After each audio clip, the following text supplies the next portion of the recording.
Guys GTA 5 इतना बड़ा game है कि इसके फैक्ट्स मिलना खत्म ही नहीं होते। ऊपर से एक नया आइलैंड और ऐड किया गया है इस गेम में, जिसमें कुछ और नए फैक्ट्स मिले हैं। तो मैंने सोचा कि क्यों ना आपको और भी फैक्ट्स के बारे में बताया जाए और भी ऐसे सीक्रेट्स बताए जाए जो आपको नहीं पता होंगे।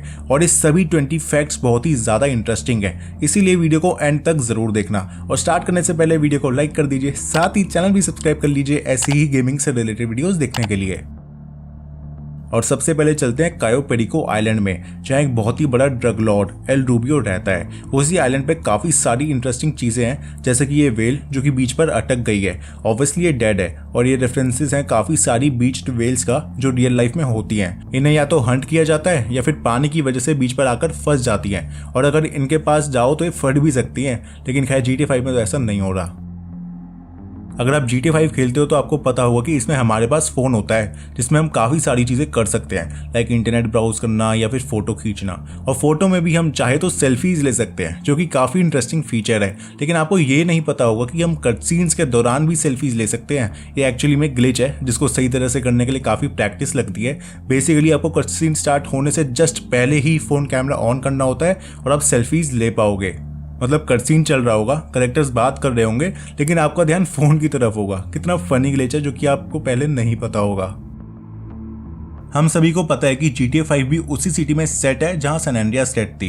इवन ग्रूव स्ट्रीट गैंग और बेलस गैंग भी GTA 5 में है। और रॉकस्टार गेम्स को भी पता है कि हमें GTA सैन एंड्रियास कितनी ज्यादा पसंद है, इसीलिए उन्होंने फ्रैंकलिन के पुराने घर के पास एक ग्राफिटी डाल रखी है जहां लिखा है वेलकम बैक, और फिर लिखा है we missed you last time. Last time का मतलब है GTA सैन एंड्रियास। और क्योंकि पूरी ग्राफिटी ग्रीन कलर में है इसलिए ग्रूव स्ट्रीट गैंग का ही रेफरेंस है। उसके अलावा वहां लिखा है SA88, जो कि फ्रैंकलिन की डेट ऑफ बर्थ है क्योंकि उसने 1988 ईयर में बर्थ लिया था। उसके अलावा और भी बहुत सारे रेफरेंसेस है सैन एंड्रियास के। वो तीन लोग जो साइकिल पे जा रहे होते हैं वो एक्चुअल में CJ, राइडर और बिग स्मोक की तरह लगते हैं। साथ ही फ्रैंकलिन के हाउस में OGLOC और मैड डॉग के गानों की CD भी मिल सकती है, जो कि GTA सैन एंड्रियास के ही कैरेक्टर्स थे। मुझे पता है कि आप में से ज्यादातर लोग मोबाइल पर गेम जरूर खेलते होंगे, लेकिन यार उससे मोबाइल बहुत ज्यादा हीट हो जाता है और जगह जगह से APK डाउनलोड करने के चक्कर में वायरस का भी खतरा रहता है। तो आपको प्ले स्टोर पे iClean ऐप सर्च करके यूज करनी चाहिए, क्योंकि इस ऐप में बहुत सारे यूजफुल फीचर्स हैं। जैसे कि आप फोन क्लीन फीचर का यूज करके जंक डेटा डिलीट कर सकते हो, जो फोन को स्लो बनाता है। मैंने जब ये फीचर यूज किया तो पता चला कि 500 MB से ज्यादा का जंक डेटा है। अगर ज्यादा गेम खेलकर आपका फोन थोड़ा गर्म हो जाता है तो आप CPU कूलर फीचर का भी यूज कर सकते हो, जिससे फोन का टेम्परेचर कंट्रोल में रहता है। और वायरस स्कैनिंग फीचर की मदद से आप अपने फोन को वायरस से दूर रख सकते हो। डिस्क्रिप्शन में दिए लिंक से iClean ऐप को जरूर डाउनलोड करना, और अच्छी लगे तो 5 स्टार रेट करके अपना फीडबैक भी जरूर कमेंट करना। कायो पेरिको आइलैंड में अगर आप इस जगह पर आओगे तो आपको यहाँ एक स्कल पड़ा हुआ मिलेगा और साथ ही कुछ टूमस्टोन्स हैं। बेसिकली यहाँ लोगों को दफनाया जाता है। अब आज के जमाने में भला कोई पत्थरों और वुड से टूमस्टोन क्यों ही बनाएगा, इसलिए ये शायद इंडियाना जोन्स का रेफरेंस हो सकता है, क्योंकि उसकी मूवीज से भी ऐसी ही फील आती है। फिर उसके पास ही एक ग्रेवयार्ड भी है जहाँ कुछ और टूमस्टोन्स और ग्रेव्स दबी हुई हो सकती है। वहाँ कुछ लिखा तो नहीं है, पर यह जगह अपने आप में एक ईस्टर एग है। आपने लॉस सैंटोस को तो बहुत घुमा होगा, फिर भी आपको इस टूर बस के बारे में नहीं पता होगा। बेसिकली आपको वेस्टर्न वाइनवुड में इस लोकेशन पर सुबह के टाइम आना होता है और फिर एक रैंडम इवेंट अनलॉक होगा जो है वाइनवुड टूर्स। तो ये बस आपको वाइनवुड घुमाएगी और वहाँ की सारी अट्रैक्टिव लोकेशंस के बारे में बताएगी। आपको इसमें ड्राइव नहीं करना होता, बस आराम से बैठकर देखना होता है। और ये टूर थोड़ा सा लंबा है, लगभग 15 से 20 मिनट तक चलता है। इस मिशन के बारे में बस उन्हें ही पता होगा जिन्होंने GTA 5 को 100% कंप्लीट करने की कोशिश की होगी।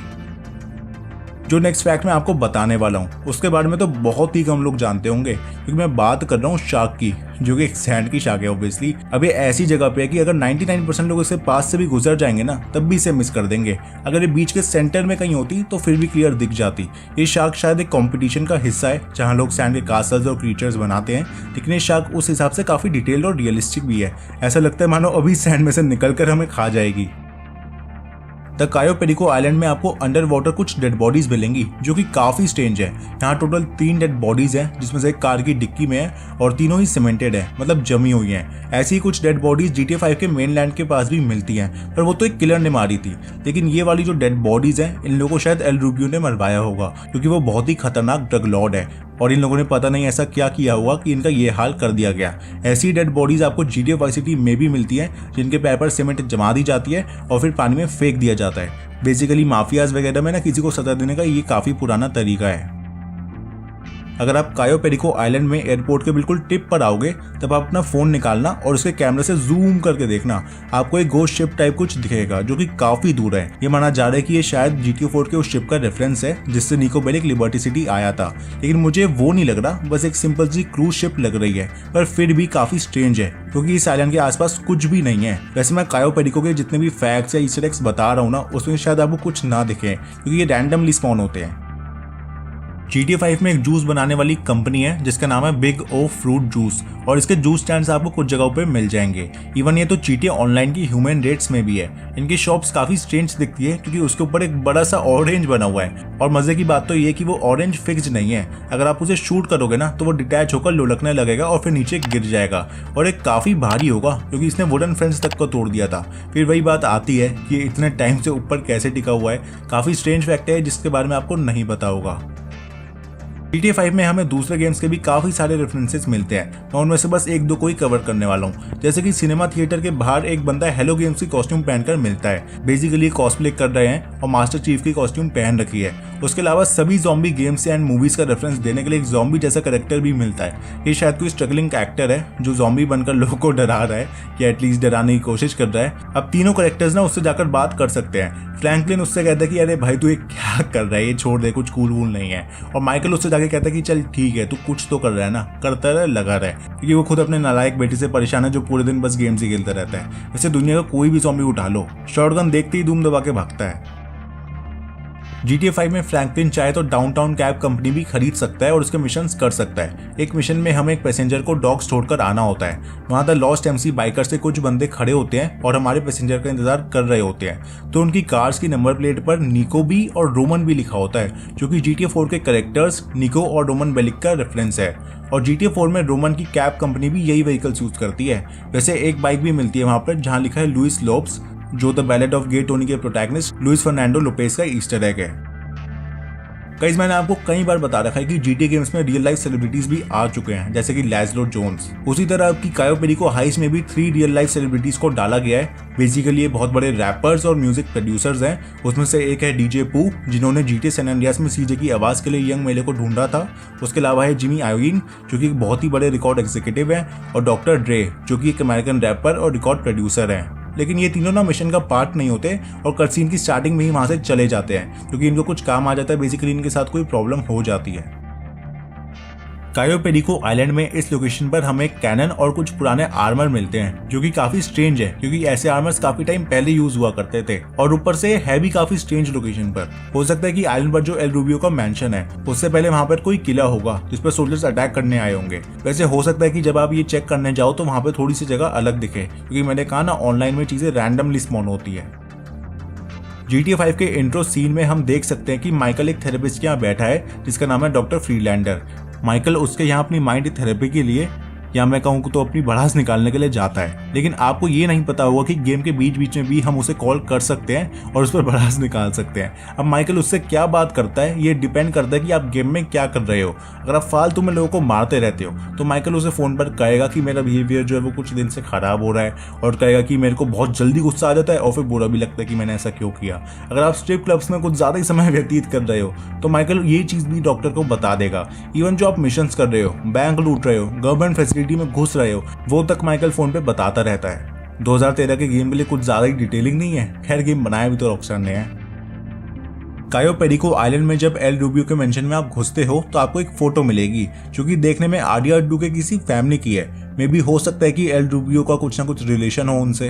वैसे खैर ये तो हमें आगे ही पता लगेगा। उसके अलावा आपको ये नहीं पता होगा कि GTA ऑनलाइन में जब आप अपना कैरेक्टर बनाते हो तो रेड डेड रिडेम्पशन का जॉन मार्स्टन भी एज अ फादर आता है। इवन GTA 5 में जो मूवी थिएटर्स हैं उसमें आप मूवी देख सकते हो। उसमें से एक मूवी है कैपो लेवोरो, और अगर आप उसे देखोगे तो आपको पता लगेगा कि मूवी में रेड डेड रिडेम्पशन की फुटेजेस यूज हुई हैं।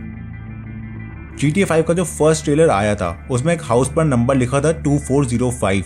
ये एक्चुअली में डैन हाउजर और सैम हाउजर की डेट ऑफ बर्थ है क्योंकि उनका 24 मई को जन्म हुआ था।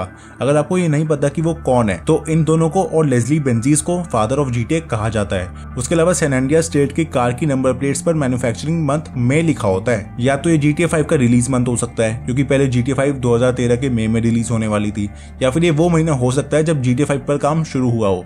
इवन ये हाउजर ब्रदर्स के मंथ ऑफ बर्थ का भी रेफरेंस हो सकता है। GTA 5 की ज्यादातर हाइस्ट 1995 के फिल्म हीट से इंस्पायर्ड है। ये फिल्म के इवेंट्स भी लॉस एंजलिस में होते हैं, जो कि GTA 5 का लॉस सैंटोस ही है। माइकल भी शायद उसी फिल्म के कैरेक्टर नील मैकॉली पे बेस्ड है, क्योंकि दोनों ही सीजन्ड बैंक रॉबर है और दोनों ही ज्यादातर ग्रे सूट्स पहनते हैं। इवन GTA 5 का ब्लिट्स प्ले मिशन भी फिल्म के ओपनिंग सीन का रिक्रिएशन है। और GTA 5 में डेविन वेस्टिन हर किसी को स्लिक बोलता रहता है, जो शायद फिल्म के माइकल सेरिटो का रेफरेंस है। स्कॉटलैंड की पुरानी कहानियों में माना जाता है कि लॉक नेस मॉन्स्टर एक्चुअली में एग्जिस्ट करता है। अब ये कहानियां सच है या नहीं वो तो पता नहीं, पर रॉकस्टार गेम्स ने लॉक नेस मॉन्स्टर कायो पेरिको में डाल दिया है। बेसिकली जब हम हाइस्ट करके भाग रहे होते हैं तो बहुत ही दूर हमें दिखाई देता है वो मॉन्स्टर, जिसे स्नाइपर राइफल से ही देखा जा सकता है। अगर उस पर कोई शूट करने की कोशिश करेगा तो वो पानी में चला जाएगा। इस मॉन्स्टर को लेकर बहुत ज्यादा हाइप बनी हुई है इंटरनेट पर, और आजकल लोग इसके बारे में बहुत ही ज्यादा डिस्कस कर रहे हैं, क्योंकि काफी स्ट्रेंज चीज डाल दिया रॉकस्टार गेम्स ने। अगर आपको ये दिखा हो तो कमेंट्स में जरूर बताना। आपको याद होगा कि GTA वाई सिटी में कॉर्टेस का राइट हैंड मैन हुआ करता था गोंजालेस, जिसे हमने कॉर्टेस के कहने पर ही चेनसॉ से मार दिया था। वैसे ही एल रूबियो का जो राइट हैंड मैन है वो शायद गोंजालेस का ही रेफरेंस है, क्योंकि दोनों सेम शर्ट पहनते हैं और रूबियो भी अपने राइट हैंड मैन से परेशान होकर उसे पैंथर को खिला देता है। उसके अलावा एल रूबियो और कॉर्टेस दोनों का फर्स्ट नेम भी सेम है और दोनों के राइट हैंड मैन का नाम भी जी से स्टार्ट होता है। तो इससे ऐसा लग रहा है कि शायद रूबियो और उसका right hand man why city के कॉर्टेस और उसके राइट हैंड मैन गोंजालेस का रेफरेंस है। अब कुछ लोगों को लग रहा है कि ये वाई सिटी के रेफरेंसेस इंटेंशनल है और शायद ये अगले गेम की तरफ इशारा कर रहे हैं। खैर मैं उस पर कोई कमेंट नहीं करना चाहूंगा, देखते हैं कि आगे क्या होता है। और गाइज ये थे वो 20 अननोन फैक्ट्स अबाउट GTA 5 जो आपको नहीं पता होंगे। अगर इस वीडियो से बहुत कुछ जानने को आपको मिला तो इस वीडियो को लाइक कर दो और साथ ही चैनल भी सब्सक्राइब कर लो ऐसी ही गेमिंग से रिलेटेड वीडियोस देखने के लिए। मैं मिलूंगा आपसे अगली वीडियो में, तब तक के लिए टाटा बाय बाय गाइज।